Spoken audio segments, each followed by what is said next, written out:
नमस्कार दोस्तों, स्वागत है आपका हमारे YouTube चैनल जरदारी क्लासेस में। दोस्तों, इंडियन मॉडर्न हिस्ट्री का आज ये लेक्चर नंबर 6 है और आज हमारा जो टॉपिक है वो है 1857 के पूर्व के प्रमुख विद्रोह के बारे में आज हम चर्चा करने वाले हैं। महत्वपूर्ण टॉपिक है दोस्तों, यहाँ से इन विद्रोह से महत्वपूर्ण प्रश्न एग्जाम में बनते हैं। अब देखो, जो मैं यहाँ पे आपको विद्रोह बताऊंगा उसमें आपको एक चीज विशेष रूप पर याद रखनी है, वो है कि इन विद्रोह का नेतृत्व किसने किया। इन विद्रोह से संबंधित सबसे ज्यादा क्वेश्चन यही बनता है कि निम्न में से बताइए कि इस विद्रोह का नेतृत्व किसके द्वारा किया गया। तो डिटेल्स में हम 1857 के पूर्व के जितने भी विद्रोह हुए हैं, जो महत्वपूर्ण विद्रोह हैं, वैसे तो बहुत सारे विद्रोह हुए हैं, लेकिन जो जहां से बार बार एग्जाम में प्रश्न बनते हैं, जो एग्जाम के लिए महत्वपूर्ण विद्रोह हैं, उनके बारे में चर्चा करेंगे और इसकी जो नोट्स है वो आपको मिल जाएंगे वीडियो के डिस्क्रिप्शन में। तो शुरू करते हैं दोस्तों आज का लेक्चर। दोस्तों, 1857 के जो पूर्व के विद्रोह हैं, इनको हम यहाँ पे 4 भागों में इनका अध्ययन करेंगे। प्रमुख जन आंदोलन या नागरिक आंदोलन, जनजातीय आंदोलन, किसान विद्रोह और सैन्य विद्रोह। और इन सभी आंदोलनों में दोस्तों एक कॉमन चीज देखने को मिलती है कि जो ये आंदोलन हुए उसमें लगभग सभी आंदोलन में विशेष तौर पर देखा गया कि धार्मिक चीजों में जब अंग्रेजों ने हस्तक्षेप करना शुरू किया तो फिर ये विद्रोह हुए। इनमें जन आंदोलन में भी धार्मिक हो या इनके जमीनों को छीनना हो, इनके क्षेत्रों पर अधिकार करना हो, लोगों का शोषण करना हो, तो इस कारण से क्या हुआ, जन आंदोलन हुए। जनजातीय विद्रोह में भी वही देखने को मिला था। जनजातीय क्षेत्रों में जाकर अंग्रेजों ने अपनी विस्तारवादी नीति के कारण जनजातीय क्षेत्रों पर भी अधिकार किया। उनकी जो दैनिक जीवन थी उस पर हस्तक्षेप किया, जिस कारण कई जनजातीय विद्रोह यहाँ पे देखने को मिलते हैं। किसान विद्रोह में भी वही हुआ। किसान विद्रोह में किसानों की भूमि छीनी गई, जमींदारों द्वारा उन पर उत्पीड़न किया गया, अंग्रेजों द्वारा इनका शोषण किया गया, जिसके कारण किसान विद्रोह देखने को मिलते हैं। और सैन्य विद्रोह, जो कि 2 महत्वपूर्ण 1857 से पहले के विद्रोह है, वेल्लोर सैन्य विद्रोह और बैरकपुर सैन्य विद्रोह, यहाँ पर भी धार्मिक मामलों में हस्तक्षेप के कारण ये विद्रोह देखने को मिलते हैं। तो एक एक करके हम यहाँ पर डिटेल्स में इन विद्रोह के बारे में डिस्कस करेंगे। तो जन आंदोलन में हम पढ़ेंगे सन्यासी विद्रोह, पलामू या चेर विद्रोह, अहोम विद्रोह के बारे में, फकीर विद्रोह, कुका आंदोलन और गडकरी विद्रोह के बारे में। और जनजातीय आंदोलन में ये सारे आंदोलन हम यहाँ पे डिस्कस करने वाले हैं। अब इनमें से लगभग ये सभी आंदोलन 1857 से पहले हुए ये विद्रोह, लेकिन यहाँ पे जो मुंडा विद्रोह है ये 1857 के बाद का है, लेकिन इम्पोर्टेंट था, इसलिए मैं इस वीडियो में इसके बारे में डिस्कस करूंगा। एग्जाम के लिए काफी महत्वपूर्ण है। किसान विद्रोह में हम पागलपंथी विद्रोह, फराजी विद्रोह और मोपला विद्रोह के बारे में चर्चा करेंगे।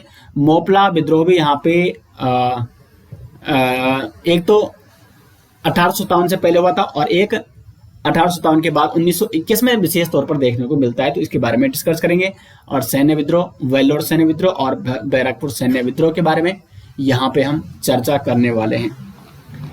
तो सबसे पहले बात करेंगे दोस्तों जो प्रमुख जन आंदोलन। इनको मैं जन आंदोलन इसलिए कह रहा हूं कि ये सामान्य जन के द्वारा, जो सामान्य नागरिक थे उनके द्वारा ये आंदोलन शुरू किए गए, ये विद्रोह हुए। इसमें जो सबसे पहला विद्रोह आता है वो है सन्यासी विद्रोह के नाम से जिसे जाना जाता है। अब सन्यासी विद्रोह की जो तिथि है, कई इतिहासकारों या कई बुक्स में 1763 से लेकर 1800 दिया गया है और मोस्टली बुकों में दोस्तों 1770 से लेकर 1820 इसको बताया गया है। तो वैसे जो ये तिथि ये कम पूछी जाती है। मैंने आपको पहले ही बताया कि इन आंदोलनों में सबसे विशेष जो प्रश्न बनता है वो बनता है इनके नेतृत्व से संबंधित, कि इसका नेतृत्व किसने किया था। तो सन्यासी जो विद्रोह हुआ था ये ब्रिटिश भारत के बंगाल और बिहार प्रांत में हुआ था। और इसका कारण क्या था, अंग्रेजों द्वारा शोषण। बंगाल में उस समय 1770 में भयंकर अकाल पड़ गया था। हिंदू मुस्लिम तीर्थ यात्रा पर जो प्रतिबंध लगाया गया, हिंदू मुस्लिम तीर्थ यात्रा पर प्रतिबंध लगाने के कारण महत्वपूर्ण रूप से इस कारण से यह सन्यासी विद्रोह वहां पर देखने को मिला था। इसका नेतृत्व किसने किया था, द्विज नारायण और भवानी पाठक द्वारा सन्यासी विद्रोह का नेतृत्व किया जाता है। और बंकिम चटर्जी का जो उपन्यास है आनंद मठ, क्योंकि यह प्रश्न बनता है कई बार एग्जाम में कि सन्यासी विद्रोह का उल्लेख कहाँ मिलता है, तो उपन्यास है यह बंकिम चंद्र चटर्जी का उपन्यास आनंद मठ, इसमें उल्लेख मिलता है ये जो आनंदमठ उपन्यास है इसकी भाषा कौन है? बांग्ला भाषा में लिखा गया है और ये 1882 में प्रकाशित किया गया था। तो बंकिम चंद्र चटर्जी के उपन्यास आनंद मठ में सन्यासी विद्रोह का उल्लेख देखने को मिलता है। उसके बाद दूसरा जो विद्रोह था वो था फकीर विद्रोह। फकीर विद्रोह देखने को मिलता है 1776 से लेकर 1770 के बीच। और ये जो फकीर विद्रोह था ये बंगाल में मुस्लिम धार्मिक फकीरों द्वारा शुरू किया गया था। इसका कारण भी वही था, अंग्रेजों द्वारा धार्मिक भावनाओं में या धार्मिक मामलों में हस्तक्षेप करना। और इस फकीर विद्रोह के जो नेता थे इसका नेतृत्व किया था मजनून शाह, चिराग अली और मूसा शाह ने। तीसरा यहाँ पे जो जन आंदोलन देखने को मिलता है वो है यहाँ पे पलामू या चेर विद्रोह। पलामू या चेर विद्रोह हुआ था 1800 से लेकर 1802 के मध्य और ये विद्रोह हुआ था बिहार के पलामू जिले में। उस समय बिहार के पलामू जिले में ये विद्रोह देखने को मिला था। इसका कारण भी वही था, ब्रिटिश कंपनी द्वारा जमींदारों से जमीन छीनने के कारण। तो ये जो विद्रोह किया गया था ये जमींदारों द्वारा शुरू किया गया था, क्योंकि जमींदारों की भूमि छीनी गई थी अंग्रेजों के द्वारा। और इसका नेतृत्व किसने किया? तो भूखन सिंह ने। पलामू या चेर विद्रोह का नेतृत्व किया था भूखन सिंह ने। उसके बाद जो विद्रोह आता है अहोम विद्रोह, ये 1828 से लेकर 1833 के बीच में देखने को मिला था। इसका जो प्रमुख कारण था वो था बर्मा युद्ध। जब बर्मा युद्ध होता है बर्मा युद्ध हुआ था 1824 और 26 के मध्य, आंग्ल बर्मा युद्ध। तो अंग्रेजों ने असम पर अधिकार कर लिया था इस युद्ध के बाद। और असम में उस समय अहोम वंश के उत्तराधिकारी थे जिन्होंने इसका विरोध किया। तो ये आंदोलन, इसका जो क्षेत्र था ये कहाँ देखने को मिला था? असम में। असम के अहोम वंशियों ने इस आंदोलन मतलब यहाँ पे विद्रोह किया था और इस विद्रोह को क्या कहा जाता है? अहोम विद्रोह के नाम से जाना जाता है। और इसका नेतृत्व किसने किया था? गोमधर कोनवार ने। अब इस अंग्रेजों ने अहोम विद्रोह को भी बर्बरता से दबा दिया था, क्योंकि उन्होंने उस समय पुरंदर सिंह को उत्तरी असम क्षेत्र दे दिया था और फिर इस प्रकार से असम विद्रोह का दमन किया था। अहोम विद्रोह जो कि असम में हुआ था, नेतृत्व किया था गोमधर कोनवार ने। इसका कारण था आंग्ल बर्मा युद्ध के बाद असम पर अंग्रेजों ने अधिकार किया था। उसके बाद कूका आंदोलन, बहुत ही महत्वपूर्ण आंदोलन है कूका आंदोलन, जो कि 1840 से लेकर 1872 तक चला था। और इसका जो प्रमुख क्षेत्र था, कूका आंदोलन प्रमुख रूप से कहाँ हुआ था? पंजाब में हुआ था। इसका नेतृत्व किया था भगत जवाहर मल, और इनको सेन साहब भी कहा जाता है, ठीक है। भगत जवाहर मल को सेन साहब के नाम से भी जाना जाता है। और इनके अनुयायी, इनके शिष्य थे बालक सिंह और राम सिंह कूका। तो ये तीनों नाम आपको नोट करने हैं, एग्जाम में इन तीनों में से कोई भी नाम आ सकता है। कूका आंदोलन का नेतृत्व किसने किया था? भगत जवाहर मल यानी सेन साहब, इनके शिष्य बालक सिंह और राम सिंह ने। और जो आंदोलनकारी थे वो थे पंजाब के कूका लोग, नामधारी सिख। और इसका क्षेत्र क्या था? पंजाब क्षेत्र।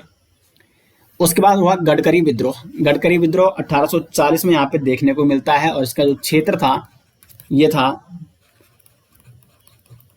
महाराष्ट्र में कोल्हापुर में ये विद्रोह देखने को मिला था। इसका नेतृत्व क्या था? दाजी कृष्ण पंडित ने। जो गडकरी थे ये मराठों के सैनिक हुआ करते थे। और जैसे कि पिछली वीडियो में मैंने बताया था आपको मराठा आंग्ल युद्ध में कि मराठा साम्राज्य को भी विलय कर दिया था अंग्रेजों ने, अंग्रेज साम्राज्य में। तो उसके बाद 1844 में एक गडकरी विद्रोह देखने को मिलता है महाराष्ट्र के कोल्हापुर में, जिसका नेतृत्व किया था दाजी कृष्ण पंडित ने। तो ये तो यहाँ पे प्रमुख किसान विद्रोह थे। इसमें कुछ डिटेल्स में जाने की जरूरत नहीं है, सिर्फ आपको ये याद रखना है कि विद्रोह कौन सा है और किस क्षेत्र से संबंधित है और उसका नेतृत्व किसने किया था। इससे ज्यादा प्रश्न यहाँ से नहीं पूछे जाते। उसके बाद आगे बढ़ते हैं और बात करते हैं प्रमुख जनजातीय विद्रोहों के बारे में। अब देखो जनजातीय विद्रोह के प्रमुख कारण क्या थे। जो जनजातीय लोग थे, जो आदिवासी लोग थे, उनकी भूमि पर अंग्रेजों का दखल आदिवासियों की जमीन पर अंग्रेजों द्वारा कब्जा करना या वनों पर प्रतिबंध लगाना। अब जो जनजातीय लोग हैं जो वनों पर ही निर्भर थे, तो वो कहाँ जाते हैं, तो इस कारण ये विद्रोह देखने को मिला। या अंग्रेजों द्वारा उनका शोषण किया गया कई तरह से, या उनकी जो सामाजिक व्यवस्था थी जनजातीय समाज की, उसमें हस्तक्षेप किया, अंग्रेजों ने हस्तक्षेप करना शुरू किया, जिसके कारण यहाँ पे जनजातीय विद्रोह देखने को मिलता है। इसमें एक विद्रोह है चुआर विद्रोह। चुआर विद्रोह जो कि इसका क्षेत्र जो था, कहाँ देखने को मिला था, ये देखने को मिला था छोटा नागपुर से लेकर बंगाल के बीच देखने को मिला था चुआर विद्रोह। और इसका नेतृत्व किया था राजा जगतनाथ ने।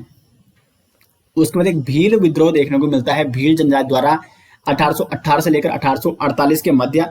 भील जनजाति जो कि मुख्य रूप से महाराष्ट्र और राजस्थान में रहती थी, और भील विद्रोह हुआ 1818 और 1848 के मध्य। इसका नेतृत्व जो किया था वो क्या था, सेवाराम भागोजी व काजल सिंह ने, हिरिया और मोतीलाल तेजावत ने। ये भील विद्रोह यहाँ पे देखने को मिलता है। और उसके बाद भी कई बार विद्रोह देखने को मिला। मुख्य रूप से ये 1818 से शुरू हुआ और 1848 के मध्य चला था, लेकिन कई बार ये पुनः होता रहा। मोतीलाल तेजावत जो कि प्रमुख नेता थे भील विद्रोह के। उसके बाद देखने को मिलता है खासी विद्रोह। खासी विद्रोह हुआ 1827 से लेकर 1833 के मध्य। और ये किस क्षेत्र में देखने को मिला था, ये मिला था बंगाल और मेघालय। बंगाल मेघालय के बीच जो गारो पहाड़ी थी, उसमें ये देखने को मिला था खासी विद्रोह, खासी जनजाति द्वारा। और इसका नेतृत्व किया था तीरथ सिंह और मुकुंद सिंह नामक दो व्यक्तियों ने खासी विद्रोह का नेतृत्व किया था। उसके बाद यहाँ पे आता है कोल विद्रोह। ये महत्वपूर्ण विद्रोह दोस्तों, कोल विद्रोह। कोल विद्रोह जो कि 1831 से लेकर 1832 के मध्य हुआ था। और इसका नेतृत्व किसने किया था, बुद्धो भगत और गंगा नारायण ने। जो कोल विद्रोह का क्षेत्र है, ये हुआ था छोटा नागपुर क्षेत्र में। यहाँ पे कुछ प्रमुख जनजातियां निवास करती थी, जिन्हें कोल कहा जाता था। और कोल में कौन कौन सी जनजातियां आई थी, इसमें मुंडा जनजाति आती थी, इसमें ओरांव जनजाति आती थी, और इसमें महाली जनजाति भी आती थी। इनके द्वारा ये विद्रोह किया गया था, कोल विद्रोह। देखो विद्रोह जिसे भी जनजाति ने किया, उनका लगभग मुख्य कारण एक ही है, या तो उनकी जमीनों पर कब्जा कर लेता अंग्रेजों द्वारा, या उनके जो उनकी सामाजिक व्यवस्था थी उसमें हस्तक्षेप किया, या वनों पर प्रतिबंध लगाया। तो यही इन विद्रोह के क्या थे, प्रमुख कारण थे। तो कोल विद्रोह जो कि छोटा नागपुर क्षेत्र में देखने को मिला था कोल जनजाति द्वारा, और इसका नेतृत्व किया था बुद्धो भगत और गंगा नारायण ने। 1831 तक इसका नेतृत्व किया था बुद्धो भगत ने, लेकिन 1831 में बुद्धो भगत मारा गया, और फिर 1832 में इसकी बागडोर संभाली गंगा नारायण ने। एक और बात मैं आपको बता दूं कि जो जनजातीय क्षेत्र के लोगों की जमीन थी या भूमि थी, अंग्रेज क्या करते, उस पर अधिकार करके बाहरी लोगों को उसे सौंप देते थे। और इन बाहरी लोगों को ये जनजातीय लोग क्या कहते थे, दीकू। ये शब्द आप नोट कर सकते हैं, इंपॉर्टेंट हो सकता है एग्जाम की दृष्टि से, कि जो ये जनजाति लोग थे, ये बाहर से आए हुए लोग जो कि इनकी भूमि पर कब्जा करते थे, उनको क्या कहते थे, दीकू कहते थे, बाहरी लोगों को। उसके बाद आगे बढ़ते हैं, और आगे जो विद्रोह देखने को मिले थे वो मिले थे खोंड विद्रोह। खोंड विद्रोह 1837 से लेकर 1856 के मध्य देखने को मिला था, जिसका नेतृत्व किया था चक्र बिसोई ने। उसके बाद हुआ था संथाल विद्रोह, ये भी मोस्ट इंपॉर्टेंट है। संथाल विद्रोह 1855 से लेकर 1856 के मध्य ये देखने को मिला था, और इसका नेतृत्व किया था सिद्धू एवं कान्हू मुर्मू ने। अब यहाँ पे मुर्मू से आपको किसका नाम याद आ रहा होगा, हमारे जो महामहिम वर्तमान राष्ट्रपति हैं द्रौपदी मुर्मू जी, उनका संबंध भी इसी संथाल जनजाति से है। एक प्रश्न भी पिछली बार एग्जाम में बना था कि राष्ट्रपति द्रौपदी मुर्मू का संबंध किस जनजाति से है, तो वो था संथाल जनजाति से। तो संथाल विद्रोह का कारण क्या था, कंपनी द्वारा अत्यधिक कर लगाना और जमीन पर कब्जा करना या पुलिस का दमन, ये इसका प्रमुख कारण था। नेतृत्व किसने किया, सिद्धू एवं कान्हू मुर्मू, ये दोनों भाई थे जिन्होंने संथाल विद्रोह का नेतृत्व किया था। 1856 में अंग्रेजों द्वारा इन दोनों को गिरफ्तार किया जाता है और फिर इस प्रकार से यहाँ पे ये जो विद्रोह है इसको भी दबाया जाता है। लगभग सभी विद्रोह अंग्रेजों ने दबा दिए थे। उसके बाद रामोसी विद्रोह देखने को मिलता है, जिसका नेतृत्व किया था चित्तर सिंह ने, और ये कहाँ हुआ था? ये हुआ था पूना महाराष्ट्र में। पूना महाराष्ट्र में रामोसी विद्रोह देखने को मिला था, जिसका नेतृत्व किया था चित्तर सिंह ने। उसके बाद है मुंडा विद्रोह। देखो अभी तक जो मैंने ये विद्रोह बताया ये 1857 के पूर्व के हैं, लेकिन जो मुंडा विद्रोह या उलगुलान विद्रोह भी इसे कहा जाता है, ये 1899 और 1900 के बीच में हुआ था, यानी 1857 की क्रांति के बाद। अभी इंपॉर्टेंट था इसलिए मैंने आपको ये यहाँ पे बता दिया है। इसका नेतृत्व किसने किया था? बिरसा मुंडा ने।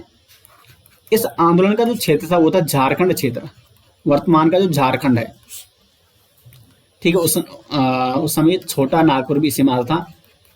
छोटा नागपुर यानी वर्तमान जो झारखंड है उस क्षेत्र में ये मुंडा विद्रोह या इसको उलगुलान विद्रोह भी कहा जाता है, देखने को मिला था।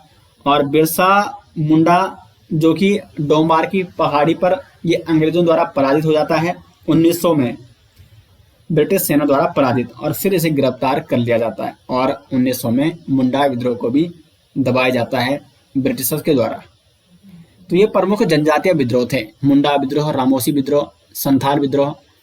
तो जो भी इसमें विद्रोह है उनके आपको किसने उन विद्रोह का नेतृत्व किया था वो आपको जरूर यहाँ पे नोट करना है। उसके बाद किसान विद्रोह। किसान विद्रोह में एक प्रमुख विद्रोह देखने को मिलता है पागलपंथी विद्रोह, 1825 से लेकर 1850 के मध्य, और इसका नेतृत्व किसने किया था? कमर शाह और टीपू ने पागलपंथी विद्रोह का नेतृत्व किया था। अब इस विद्रोह का कारण क्या था? तो अधिकांश जो ये किसान विद्रोह हुए हैं, किसान आंदोलन हुए हैं, इनका कारण है जमींदारों द्वारा कृषकों का शोषण।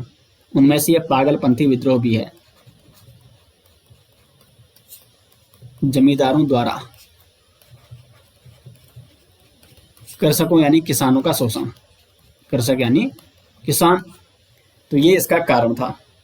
और ये किस क्षेत्र में हुआ था? तो ये हुआ था पूर्व बंगाल के मैनसिंह जिले में। पूर्व बंगाल में ये हुआ था ये पागलपंथी विद्रोह, और नेतृत्व किसने किया? करम शाह और टीपू ने। उसके बाद हुआ फराजी विद्रोह। फराजी विद्रोह जो कि पूर्वी बंगाल में ही हुआ था, फरीदपुर नामक क्षेत्र में, और इसका नेतृत्व किया था हाजी शरियतुल्लाह नामक व्यक्ति ने। और उसके बाद किसान आंदोलन में जो सबसे महत्वपूर्ण विद्रोह है वो है मोपला विद्रोह, 1836 से लेकर 54 तक ये हुआ था, और फिर एक बार 1921 में पुनः देखने को मिला था। और ये कहाँ हुआ था? केरल के मालाबार क्षेत्र में, मालाबार में। और ये एक भू आंदोलन या किसान आंदोलन के साथ साथ दोस्तों एक धार्मिक आंदोलन भी बन गया था, क्योंकि इसमें दो पक्ष थे, एक मुस्लिम पक्ष था और एक हिंदू पक्ष था। मुस्लिम पक्ष के जो लोग थे, जो मोपला लोग थे, ये क्या थे? मुस्लिम लोग थे, ये थे मुस्लिम। और ये क्या थे? काश्तकार किसान, यानी जो भूमि पर कार्य करते थे, काश्तकार किसान जो खेती करते थे। लेकिन जो जमींदार थे इस क्षेत्र में, इस केरल के मालाबार क्षेत्र में, वो अधिकांश थे हिंदू, जिस कारण आपस में इनके मतभेद हो गए। और फिर यहाँ पे जो मोपला विद्रोह थे, जो मोपला मुस्लिम किसान थे, इन्होंने यहाँ पे एक विद्रोह शुरू किया। तो पहली बार तो ये 1836 में शुरू हुआ, 1836 से लेकर 1854 तक ये चला था।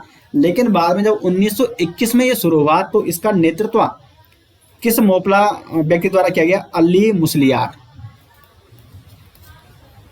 अली मुसलियार द्वारा 1921 में इस मोपला विद्रोह का नेतृत्व किया गया था 1921 में। लेकिन 1921 में अंग्रेजों द्वारा इस आंदोलन को कुचला जाता है, दबा दिया जाता है, और यहीं पर इस आंदोलन का क्या हो जाता है? अंत हो जाता है। इसमें कई किसान मारे जाते हैं 1921 में। हजारों किसान इस मोपला विद्रोह केरल के मालाबार तट पे मारे गए थे, और फिर 1921 में अंग्रेजों द्वारा इसे दबा दिया जाता है। तो ये प्रमुख किसान विद्रोह थे, पागलपंथी विद्रोह, फराजी विद्रोह और मोपला विद्रोह। उसके बाद यहाँ पे सैन्य विद्रोह के बारे में चर्चा कर लेते हैं।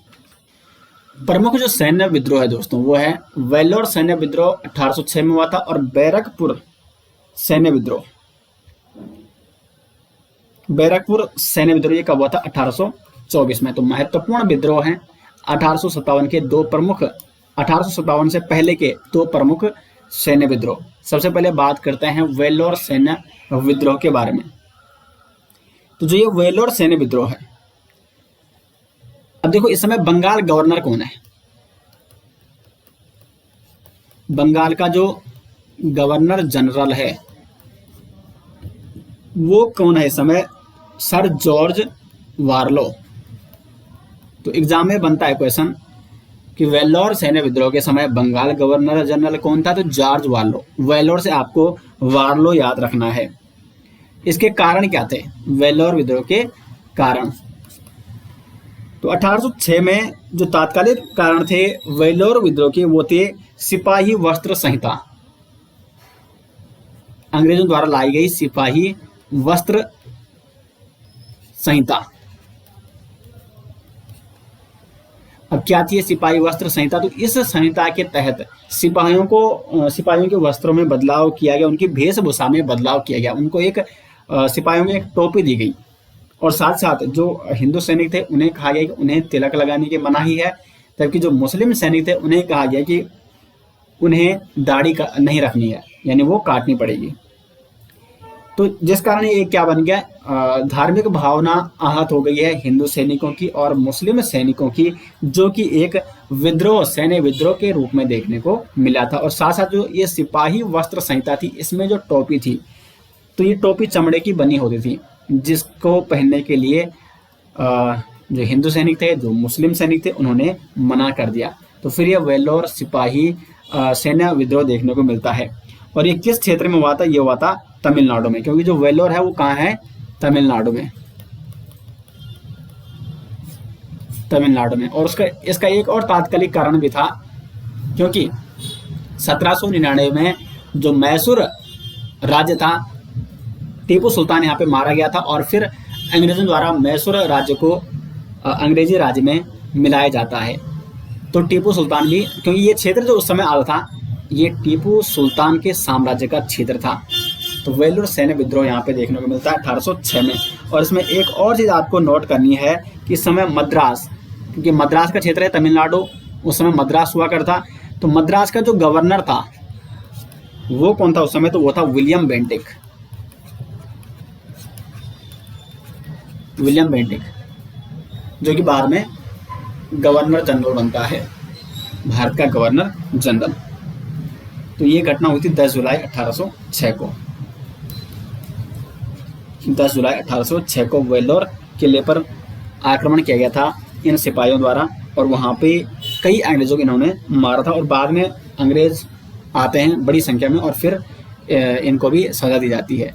तो वेल्लोर सैन्य विद्रोह जो कि 1806 में 10 जुलाई 1806 को हुआ था। दूसरा जो विद्रोह यहाँ पे, इसमें एक और इम्पोर्टेंट बात आपको नोट करनी है कि ये जो विद्रोह किया था ये 23वीं रेजिमेंट के स्थानीय सिपाहियों ने किया था। ठीक है, 23वीं रेजिमेंट। और इन्होंने जो 69वें रेजिमेंट के सिपाही थे, जो अंग्रेज सिपाही थे, उनकी हत्या की थी। तो 23वीं रेजिमेंट आपको नोट करना है। दूसरा जो विद्रोह है वो है बैरकपुर सैन्य विद्रोह। ये महत्वपूर्ण विद्रोह है 1824 का, बैरकपुर सैन्य विद्रोह। इस समय बंगाल गवर्नर जनरल कौन है? ये मैंने वैसे आपको पिछली वीडियो में भी मैंने चर्चा की थी। तो बंगाल गवर्नर जनरल इस समय लॉर्ड एमहर्स्ट। ये इस समय क्या है? बंगाल का गवर्नर जनरल है लॉर्ड एमहर्स्ट।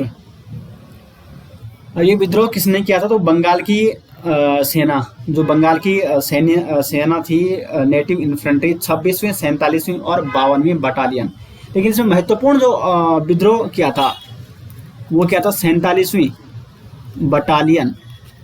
47वीं बटालियन आपको नोट करनी है। बंगाल नेटिव इन्फेंट्री 47वीं बटालियन या 47वीं regiment battalion Bengal native infantry, ये आपको नोट करनी है। तो हुआ क्या था, कारण क्या था? कारण उस समय जो तात्कालिक कारण था वो था आंग्ल बर्मा युद्ध। आंग्ल बर्मा युद्ध देखने को मिलता है 1824 और 26 के मध्य। तो 1824 में जैसे ही आंग्ल बर्मा युद्ध शुरू हो जाता है तो बंगाल सेना की नेटिव इन्फेंट्री की 26वीं, 47वीं और 62वीं बटालियन को कहा जाता है कि उन्हें कहाँ पहुंचना है, रंगून पहुंचना है। लेकिन उस समय ये मान्यता थी, ये धार्मिक मान्यता थी कि कोई भी जो भारत के लोगों की धार्मिक मान्यता थी वो ये थी कि वो समंदर पार नहीं जाते थे, वो उनकी धार्मिक मान्यता थी। तो इस कारण से उन्होंने मना कर दिया जाने से। और फिर यहाँ पे एक विद्रोह देखने को मिलता है। तो कहीं ना कहीं ये विद्रोह, जो दोनों विद्रोह यहाँ पे देखने को मिलते हैं वो धार्मिक मामलों में हस्तक्षेप करने के कारण देखने को मिले हैं। और इस विद्रोह का नेतृत्व किसने किया था? बैरकपुर सैन्य विद्रोह का नेतृत्व तो ये किया था दोस्तों बिंदा तिवारी ने। बिंदा तिवारी द्वारा ये बैरकपुर सैन्य विद्रोह का नेतृत्व किया जाता है। और फिर आपको आगे भी देखने को मिलेगा 1857 का जो विद्रोह हुआ और उसमें जो सैन्य विद्रोह हुआ था उसका कारण भी वही था कि बंदूक पर गाय और सुअर की चर्बी। और फिर वो भी एक धार्मिक मामले में हस्तक्षेप हो गई और वहां पर भी एक धार्मिक मामला बीच में आ जाता है, जिससे फिर एक विद्रोह हमें देखने को मिलता है 1857 में। तो उसके बारे में हम डिटेल्स में नेक्स्ट लेक्चर में चर्चा करेंगे। और आज हमने जितने भी यहाँ पे विद्रोह दोस्तों बताए, मैंने इम्पोर्टेंट बात एक ही है इनमें कि इनका नेतृत्व किसने किया था। और सैन्य विद्रोह जो ये हुए हैं, वेल्लोर सैन्य विद्रोह और बैरकपुर सैन्य विद्रोह। तो वेल्लोर सैन्य विद्रोह में आपको 23वीं रेजिमेंट याद रखनी है और बैरकपुर सैन्य विद्रोह में आपको 47वीं बटालियन बंगाल नेटिव इन्फेंट्री की 47वीं बटालियन आपको नोट करनी है। आदेश किस किस को मिला था? 26वीं, 47वीं और 62वीं। लेकिन विद्रोह विशेष तौर पर किया था इस 47वीं बटालियन ने। तो दोस्तों आज का टॉपिक यहीं पर समाप्त हो जाता है और उम्मीद करते हैं कि आपको ये लेक्चर पसंद आया। आपको ये सीरीज कैसी लग रही है कमेंट बॉक्स में जरूर बताएं और इसके नोट्स आपको मिल जाएंगे वीडियो के डिस्क्रिप्शन में। तो मिलते हैं दोस्तों नेक्स्ट लेक्चर के साथ, तब तक के लिए धन्यवाद।